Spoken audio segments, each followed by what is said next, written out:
This is Body, Brain, and Pain. I'm Erin Babineau. And I'm Michelle Steggy.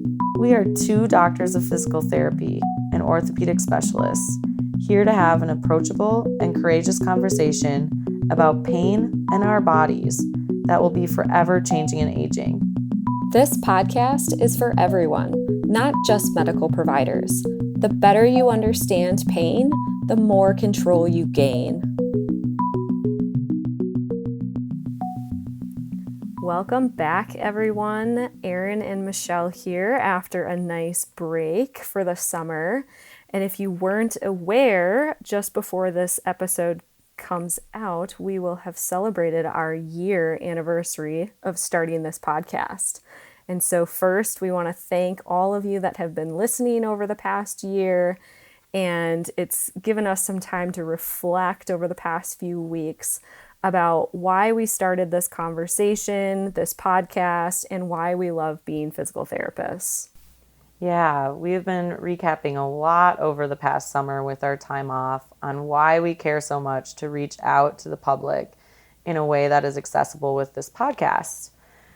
And yes, we are physical therapists, so it is in our blood that we care about humans a lot. But also, we really feel like we've missed the point in American culture on pain management and how our system treats anyone with any discomfort, physical or emotional.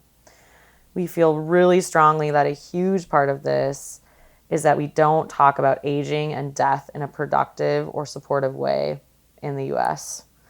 And this is because it's hard for a lot of us to be vulnerable and realize we are not invincible and that this time in this life is limited. We get it, super hard.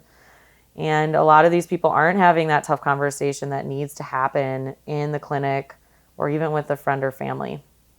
So we really hope that, well, during your time with us and with this podcast, it's helped you reflect broadly. So taking a 300-foot step back from your life to realize that how you live each day impacts your health. And daily habits impact us down the line. There's no way around it. Yeah, absolutely.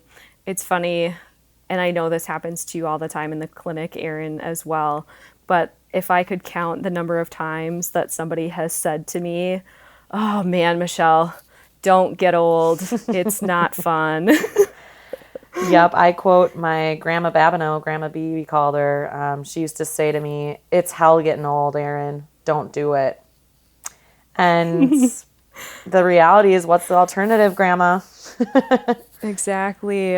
I know. And we are lucky as physical therapists, and with the knowledge that we have the benefit of understanding what exercise can do for you long term as you age, and how these small habits can be helpful for a lifetime. And that's really what it comes down to, because you're right, we're all getting old. It's happening to everyone. Nobody can stop it, but there are ways to make it better.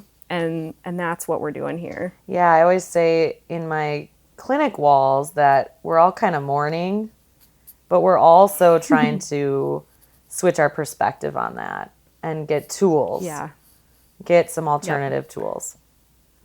Yeah, because there are good things that come with age. And obviously, we're the young practitioners that are talking to these people who have lived longer lives than we have. But, there's good things. And I think everybody would say that. There's good things about aging, and there's ways that we can help our body age the way we want to as well. Absolutely. And we really want people to have this knowledge and not be sold with American culture that there's an easy fix out there. If you buy some product, it'll save you.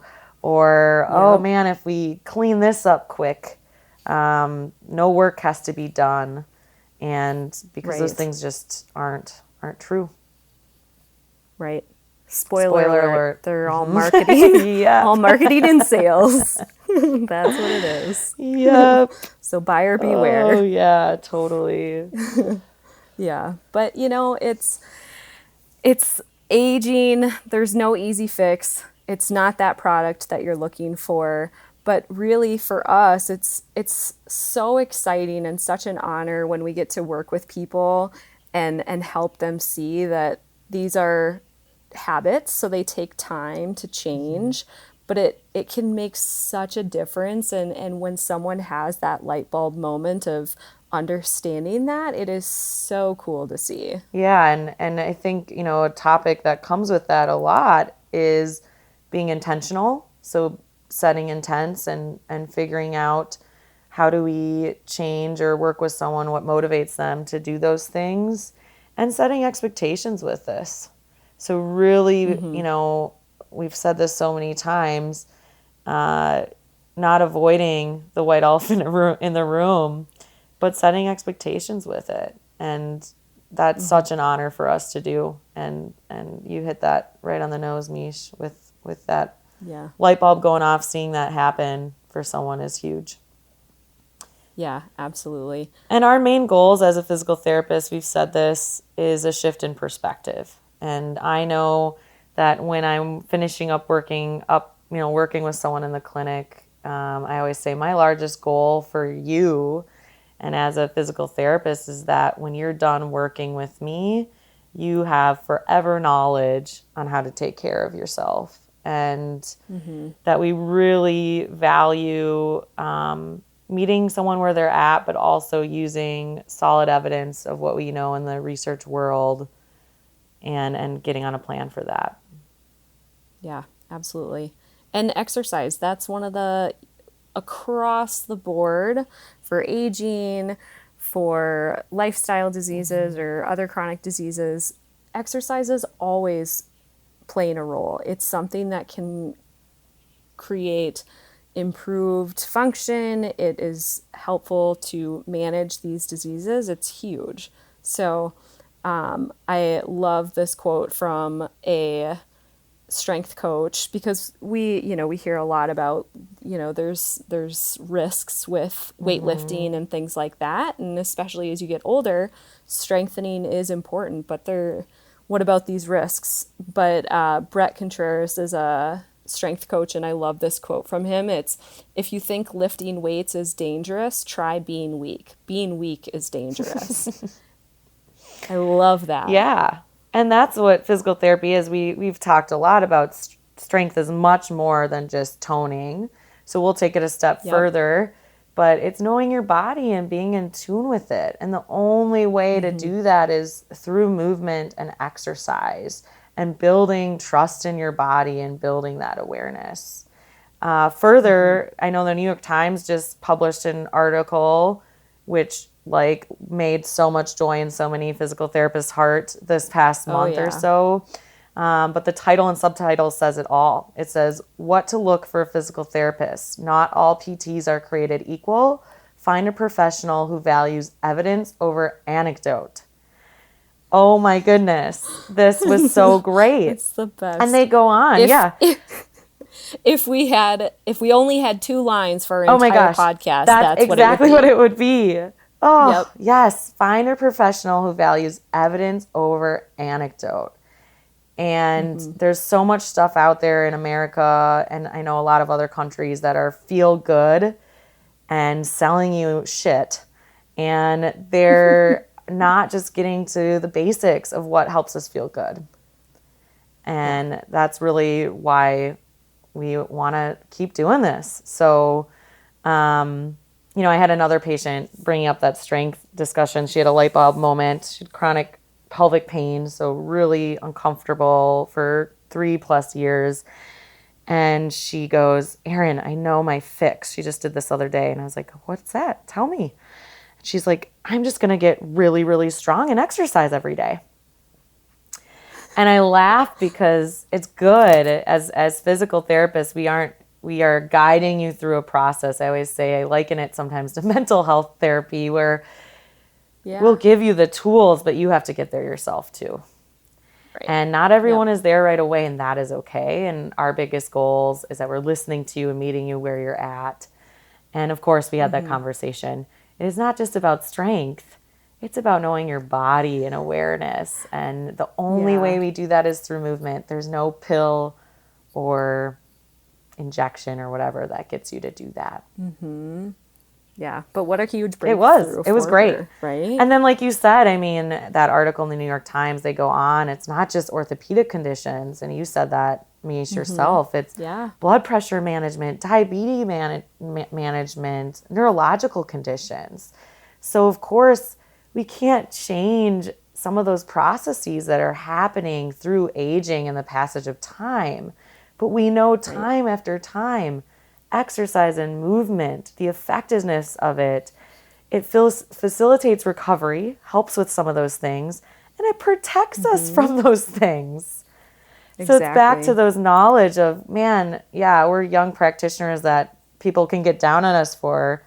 But we have the knowledge that over time, us making these decisions, these daily decisions, is protecting us. Yep, exactly. And I would argue too that strength training becomes more important the longer you Absolutely. live, because of all of the, there's this evidence that shows an increase in all of these disease processes as we age. But we know that strength training and exercise can help to combat that. So all the more reason to do it. And it's never too late to start. Absolutely. Never too late to start. Absolutely. We know it's really safe to start at any age, and that's where you don't have to be injured to go see your physical therapist. You have direct access to care most of the time. Otherwise, most physicians are on board, if you have Medicare, Medicaid, to get you in an office that are doctors of exercise, which is what we do, musculoskeletal care. Yep. And Absolutely. we know if you're fit to be there. And oftentimes this stuff is a team effort. So, yeah, and you don't have to go through this alone. You really, finding an evidence-based physical therapist and team, your primary care provider, who you can connect with and who listens to you, it's so, so important. And it's really a shift in our culture that we can do things for ourselves. We don't just have to put a bandage on it. We can make these small changes that over time have a huge impact on our health. Yeah. And I know I've said this multiple times, but how empowering is that to be able to have that knowledge and feel like you're in control? It's huge. Yeah. And we've said that too. Like we always want patients. We have patients who come see us on and off throughout their whole lives, which we love. Yeah. But our biggest goal is that you have that self-efficacy. You know what you need to do, and you know how to check in with your body and know when you need some extra support too. Yep. And that's what that physical therapist is there for. So, because everybody's aging, this stuff is happening whether you want it to or not. And avoiding the topic of aging is harder than actually facing it and coming up with ways to get through it in a really positive way. So it's not rocket science for us. It's just getting people back to the basics, and you don't have to go through it alone. That's why, like Erin mentioned, that New York Times article is great. It's in our references, check it out. But it's really important to find somebody who is evidence-based and can meet you where you're at and have these tough conversations. So that you know your options, too. Yeah. Because it helps you own your plan. I always say that. Even when there's multiple options, we've called ourselves tour guides. There's multiple options out there, but we know exercise is always with those other options. Let's be clear about that. Always included. Always included. But let's have you really educated on those so you're not in the dark. You feel empowered to make your own health decisions. Erin shared a great quote with me. It's from James Clear, and I think this is a great way to wrap it up. So the quote is, "Strangely, life gets harder when you try to make it easy. Exercising might be hard, but never moving makes life harder. Uncomfortable conversations are hard, but avoiding every conflict is harder. Mastering your craft is hard, but having no skills is harder. Easy has a cost." Yes. Love it. Yes. So thank you all. We have a really sad but exciting at the same time announcement. So I will be stepping down. This is Michelle. I'll be stepping down as co-host of the podcast. I've got some other new adventures going on, so hopefully I will be back as a guest at some point in the future. But Erin will be joined by someone new, but you may have heard her on the podcast before. We're super excited to have her. She's going to be a wonderful addition, and so I'm very excited to see where they take it. But thank you all for listening. I've really enjoyed this time, and it's been an honor to be part of the podcast. We're going to miss you, Mish, but we'll have you back. I'm going to miss it. Yes. Yep. Yeah. Absolutely. All right, everyone. Well, welcome back. Thanks for letting us take that summer break, and take care. Take care, everyone.